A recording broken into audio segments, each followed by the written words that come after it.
I want to ask you about, you've been around some great head coaches. I want to ask you about each of them and tell me the number one thing you learned from each of these guys. Yeah. We'll start with Todd Graham. It takes to get recruited to play college football in the Big Ten Conference. I'll teach you right now at the link in my bio. It's totally free.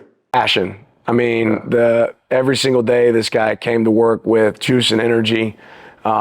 You know, he is hands-on, like wanted to be involved in everything, in every facet of the program he touched.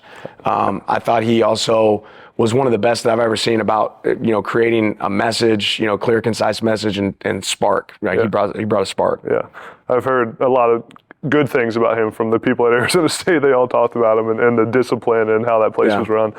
Mike Norvell. Extremely impressive offensive mind. You know, he was a guy that, you know, at that time, that's when, you know, Sophia got sick, and he cares. Like, he cares about people. You know, he wouldn't let me come to work. When Sophia first got diagnosed with cancer, he hired a sitter for our family, and he wouldn't let me come to work. So he had somebody help us, like making meals. I think that speaks to like Mike's heart. Yeah. But going against him on game day or in practice every day, like, this guy's super innovative, you know, from a schematic standpoint, able to adapt. I think he, you know, utilizes his personnel really well. Yeah. And again, work ethic. The guy works extremely hard. Yeah. Kirby Smart. When you talk about passion, like, Kirby's as high as anybody there. Mm-hmm. And he is one of the most intelligent people I've ever been around. He can see something once and memorize it forever. Mm-hmm. You know, I remember being a GA at Alabama, and he's saying, hey, go pull up lead zone in 2012 versus LSU. Like, we fit that the way I want to fit. Like, he's got that kind of memory and intelligence. He's a real person, right? Like, he's a great dad. He's a great husband. And, but he just, there's not a lot that guy doesn't do right. And I'm really grateful that I got the opportunity to be around him. I think he learned a ton from Coach Saban and was able to build off of that. You know, I think he took a lot of that footprint and then said, okay, wait, we can do this a little bit different and enhance it. And I think that shows up every day in his program. Yeah. Last but not least, Coach Saban.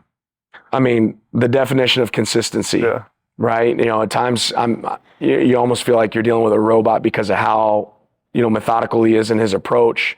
You know, doesn't get flustered, you know, watching the demands that he puts on his program and how he was able to bring that every single day. You know, when I was there, I always said, you know, sun's going to come up tomorrow at, you know, 7 a.m. in Tuscaloosa, and Nick Saban's going to be in that office at 7:30, and he's going to be eating the same snack in the morning, and you're going to have this staff meeting. But the level of consistency in his approach that you got to see every single day, and then the decision-making that he would make, you know, getting to be a fly on that wall and watch how his process of, we've got to fix this, how are we going to make it better? Mm-hmm. I always felt like, you know, him and Kirby both, they didn't care who you were.